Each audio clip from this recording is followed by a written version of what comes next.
FBR के written test का result कब आएगा? FBR में मैंने टेस्ट दिया हुआ है सर, मैं किस तरह से FBR में कामयाब हो सकता हूँ सर? रिज़ल्ट कब आएगा? वेबसाइट कब ओपन होगी? FBR का रिज़ल्ट कितने दिनों के बाद आता है? वो कहते थे दूसरे दिन आ जाएगा, क्यों नहीं आया? वो कितने नंबरों वाले बच्चे पास हो जाएंगे? क्या हम सब पास हो जाएंगे? इंटरव्यू के लिए कितने लोगों को कॉल करेंगे? FBR की जॉब में हमने क्या यूनिफॉर्म पहननी होती है? क्या करना होता है? बहुत से आपके सवाल, बहुत सी आपकी क्वेरीज। FBR में क्या हमने लोगों को पकड़ना होता है? पावर कितनी होती है? इन सब चीज़ों का जवाब जी आज की मेरी वीडियो में तो इंशाल्लाह ताला मैं आपको बताऊंगा कि FBR में आपने किस तरह से कामयाब होना है। अस्सलाम वालेकुम व्यूअर्स, मैं हूं रज़ा बुखारी और आप देख रहे हैं बुखारी स्पीक्स यूट्यूब चैनल। तो इसके ऊपर मैं आपको मुख्तलिफ जॉब सर्विस ओरिएंटेड वीडियोज़ बना के देता हूँ, जिसमें मैं आपको बताता हूँ कि आपने किस किस तरह से उस जॉब के मराहल से गुजरना है और उन मरहलों से गुजर के आपने अपनी जॉब किस तरह से हासिल करनी है। उस जॉब के लिए आपको क्या क्या करना होगा, बिफोर टाइम आपको न हो जाती है और आप आसानी के साथ वो जॉब हासिल कर लेते हो। तो फेडरल बोर्ड ऑफ रेवेन्यू का रिजल्ट कब आएगा, किस तरह से आएगा, कितने दिनों में आएगा, ये ज़रा गौर से सुन लीजिए जी। सबसे पहले तो आप एक बात जहन में रख लें कि जो HEC का क्राइटेरिया है, हायर एजुकेशन कमीशन का जो क्राइटेरिया है, उसके मुताबिक 48 आवर्स में वेबसाइट पर रिजल्ट ओपन हो जाता है। जो सॉफ्टवेयर के ऊपर होता है या जो कंप्यूटर के ऊपर आपका रिटन एग्ज़ाम हुआ होता है, उसका 48 आवर्स में या 3 दिन के अंदर अंदर वो कर देते हैं वेबसाइट के ऊपर। हो सकता है आज आ जाए, हो सकता है कल आ जाए, हो सकता है आज शाम को ही आ जाए। पहली बात तो ये तय होगी। दूसरी बात यह है कि अगर वो HEC के उसूलों के मुताबिक नहीं चलते, अपने डिपार्टमेंटल रूल्स के मुताबिक चलते हैं, तो भी FBR के रूल्स के मुताबिक, उनकी जो डिपार्टमेंटल पॉलिसी है उसके मुताबिक आपका 3 से 4 दिन के अंदर रिजल्ट वेबसाइट पे आ जाना चाहिए रिटन फॉर्म में। उसके बाद फिर एरर सबमिशंस जो हैं वो सबमिट करवाने, उसके बाद फिर आपकी जो दूसरी चीज़ें होती हैं, आपको की बुक आपके साथ ही दे दी गई होती है। उस की बुक से भी आप सारी की सारी चीज़ें देख सकते हो। उसके बाद जी FBR का जो रिज़ल्ट है वो कितने % लोग पास हो जाएंगे। तो देखिए, मैंने आपको क्राइटेरिया सीधा सीधा बता दिया हुआ है, फिर से बता देता हूँ कि अगर फ़र्ज़ किया 1000 बंदा हमें चाहिए, 1000 सीट है हमारे पास जो वेकेंट है, जिसके ऊपर हमने भर्ती करनी है, तो 1000 सीट के ऊपर हम एक सीट के अगेंस्ट 5 बंदों को अगर बुलाते हैं तो 5000 बंदे पास होंगे। फ़र्ज़ किया लाखों बंदों ने इम्तहान दिया हो, तो जो 5000 बंदे पास होंगे, तो उन 5000 में जो आखिरी बंदा है वो फ़र्ज़ किया 71 मार्क्स वाला है, तो 71 मार्क्स जो है वो इसका मेरिट बन जाएगा। यानी 71 वाले पास है, 71 से जो नीचे हैं वो सारे के सारे फेल कंसीडर होंगे या वो नेक्स्ट टाइम दोबारा से अप्लाई करेंगे।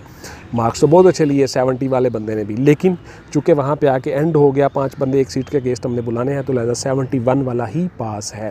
इस तरह से क्राइटेरिया बनता है। इसलिए मैं आपको कहता हूँ कि आप लोगों ने मुकम्मल तैयारी करनी है, तो 100% आपने नंबर लेने होते हैं। उन्हीं नंबरों में से फिर आपका इंटरव्यू रिटन होता है, उन्हीं नंबरों की बेस पे फिर आपका इंटरव्यू होता है और उसी इंटरव्यू में आप कामयाब होकर ये सारी की सारी चीज़ें कर लेते हो। इंटरव्यू तभी आप कामयाब होगे जब आप 100% मार्क्स लोगे। तो इंटरव्यू में जाने के लिए आपको ये सारे की सारी चीज़ें करनी होती हैं। अब जिन बच्चों का यकम को पेपर हो गए थे, उनके लिए उनका रिजल्ट आजकल में बस आने वाला है, हो सकता है आ चुका हो इस वीडियो के ऑन एयर होने तक, लेकिन अगर नहीं आया तो आपका रिजल्ट आजकल में आने वाला ही होगा, अगर तो वो HEC की पॉलिसी के मुताबिक चलते हैं। अगर उनकी अपनी डिपार्टमेंटल पॉलिसी है, 10 दिन के बाद देना है, 15 दिन के बाद देना है रिजल्ट, तो वो एक अलग चीज़ है। चूँकि आप लोगों के बहुत से सवाल आ रहे थे, इसलिए मैंने सोचा इसके ऊपर आपको वीडियो बना के बता देता हूँ कि इसका क्राइटेरिया असल में है क्या। अच्छा जी, उसके बाद फिर आपका आ जाएगा जी इंटरव्यू पर मेरी अलग से वीडियो भी आ जाएगी और बहुत सी मेरी वीडियोस पड़ी हुई हैं ऑलरेडी मेरे चैनल के ऊपर। बहुत सी वीडियोस मैंने बनाई हुई हैं, वो आप गौर से देख लें कि आपने इंटरव्यू में किस तरह से कामयाब होना है, आपका बैठना कैसे होगा, बॉडी पोस्चर कैसे होगा, हाथों को कैसे रखना है, अगर आपका किसी सवाल का जवाब नहीं आता उसका जवाब आपने कैसे देना है, या जिन सवालों का जवाब आता है उसका आपने जवाब कैसे देना है, ये सारी की सारी चीज़ें मैं आपको बता दूंगा इंशाल्लाह ताला।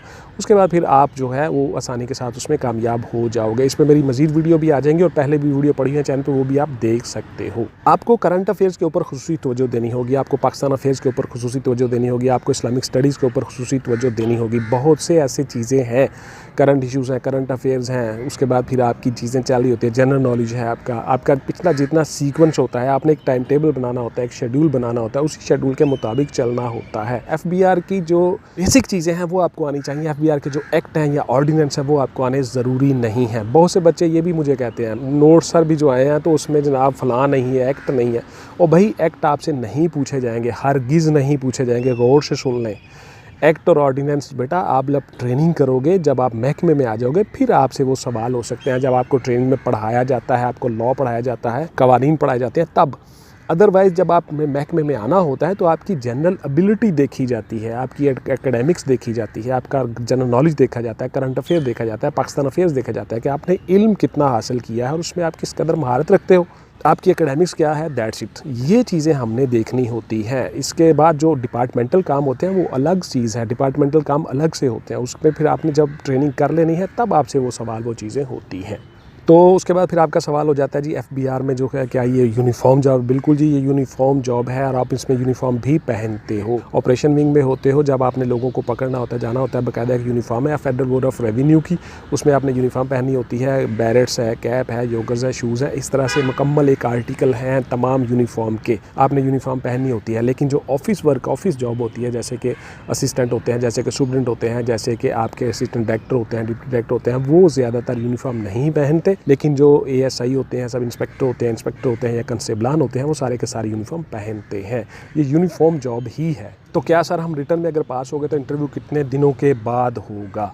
तो देखिए इसका भी क्राइटेरिया आ जाएगा, आपको SMS आ जाएंगे, आपको हर चीज़ आ जाएगी। अगर आप रिटर्न में पास हो गए हो तो वो सारी की सारी चीज़ें आपको तहरीरी फॉर्म में भी आ जाएंगी, आपको SMS भी आ जाएगी और आपको हर चीज़ बता दी जाएगी। तो आप उसमें फ़िक्र वाली कोई बात नहीं है। अगर आप उसमें 100% दिया हुआ है तो इंशाल्लाह ताला आप उस इंटरव्यू में आ जाओगे। इंटरव्यू पे मेरी अलग से वीडियो पड़ी है, वो भी आप देख सकते हैं, इसके ऊपर भी मेरी वीडियो आ जाएंगी इंशाल्लाह ताला। क्या सर हम FBR में पुलिस की तरह ही काम करते हैं? नहीं जी, पुलिस का काम एक डिफरेंट है, FBR का काम एक डिफरेंट है। क्या सर इसमें प्रमोशन होती है? बिल्कुल जी, आपकी प्रमोशन होती है, जिस तरह से बाकी सारे महकमों की प्रमोशन होती है, ये इस डिपार्टमेंट में आपकी प्रमोशन होती है। आप अगर फ़र्ज़ किया ASI आए हो तो आप सब इंस्पेक्टर बनते हो, इंस्पेक्टर बनते हो, DSP बनते हो। FBR में उसी तरह से आप आगे चलते रहते हो। इसी तरह से अगर आप ऑपरेशन विंग में हो तो आप यूनिफॉर्म भी पहनते हो। उसके बाद फिर आप अगर इन्वेस्टिगेशन विंग में हो फिर भी आप यूनिफॉर्म पहनते हो। अगर ऑफिस वर्क है तो वहाँ पे आप यूनिफॉर्म नहीं पहनते हो। वैसे फेडरल बोर्ड ऑफ रेवेन्यू की यूनिफॉर्म है बाकायदा और उसमें आप सारा आर्टिकल्स भी पहनते हो। क्या हम सर शाम को घर आ सकते हैं? बिल्कुल जी, आप शाम को घर आ सकते हो, कोई बहाम नहीं है। आपको घर के नज़दीक ही पोस्टिंग दी जाती है ज़्यादातर और आप शाम को घर आ सकते हो। इसमें कोई 24 घंटे वाली पाबंदी नहीं है जैसा कि पुलिस या मिलिट्री में होती है। क्या सर इसमें हमें घर और गाड़ी मिलती है? देखिए आपकी जो गाड़ी है, घर है, वो इंटाइटलमेंट है आपकी ग्रेड 17 में जब आप इंडक्ट होते हो फिर आपको घर आपके इंटाइटलमेंट पे हो जाता है, गाड़ी आपकी इंटाइटलमेंट पे होती है। अगर आप उससे नीचे ग्रेड में हो तो वो इंटाइटलमेंट पे नहीं है। हाल बत्ता अगर रिहायशी कॉलोनी में कोई घर वेकेंट है, अवेलेबल है, तो वो आपको मिल सकता है, लेकिन ये ज़रूरी नहीं है। अगर आपको वेकेंट घर मिल जाए तो वेल बहुत अच्छी बात है। और रिहायशी कॉलोनीज़ में हाँ आपकी जो कन्वेंस होती है घर से लाने की आने की, वो सारी की सारी डिपार्टमेंट ने अगर कोई गाड़ियाँ रखी हुई हैं तो आपको पिक एंड ड्रॉप की सहूलत मिल जाती है। आपकी गाड़ी एंटाइटलमेंट पे नहीं है, एंटाइटलमेंट सिर्फ और सिर्फ ग्रेड 17 में ही है। तनख्वाह सर कितनी होती है? तो देखिए ये फेडरल महकमा है, वफाकी महकमा, इसके तनख्वाह थोड़ी ज़्यादा होती है, आपकी अच्छी सूटेबल तनख्वाह होती है। जिस भी ग्रेड में आप हो उस ग्रेड के मुताबिक BPS के मुताबिक आपको तनख्वाह मुरवजा अलाउंसेस दिए जाते हैं, मिलते हैं और आपकी अच्छी बेसिक पे स्केल होती है। तो फाइनल सिलेक्शन के कितने दिनों के बाद सर हमें महकमे में बुला लिया जाता है? तो देखिए आपके जब इंटरव्यू हो गया, फाइनल सिलेक्शन हो गया, आपका मेडिकल हो गया, देन फिर आपको ऑफ़र लेटर दिए जाएंगे। ऑफ़र लेटर आपने साइन करके दे दिए, फिर आपको महकमे में इंडक्ट किया जाता है। उस वक्त फिर आपका डिपार्टमेंट खुद से एक मेडिकल करवाता है। इस सारे प्रोसेस में आपको 5 से 6 माह लग सकते हैं, यानी कि आपकी ऐड आने से लेकर आपकी इंडक्शन तक मैं बता रहा हूँ। हाल बता इंटरव्यू के बाद जब आप डिपार्टमेंट में आना होता है आपने, उसके बाद फिर आप समझ लो कि आपका कोई 2 महीने का प्रोसेस होता है।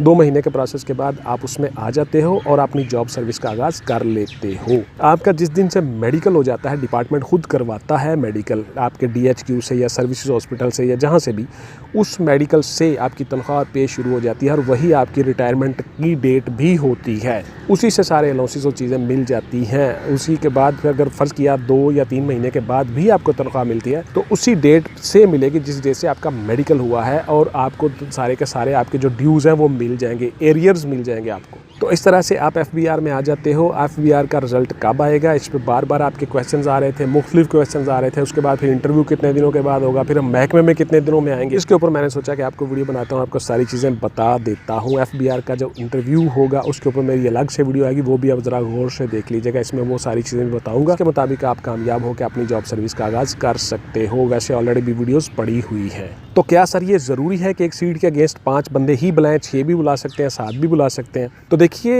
ये मैक्सिमम क्राइटेरिया मैंने आपको बता दिया जो फेडरल पुलिस सर्विस कमीशन का है या जो पंजाब पुलिस सर्विस कमीशन का है।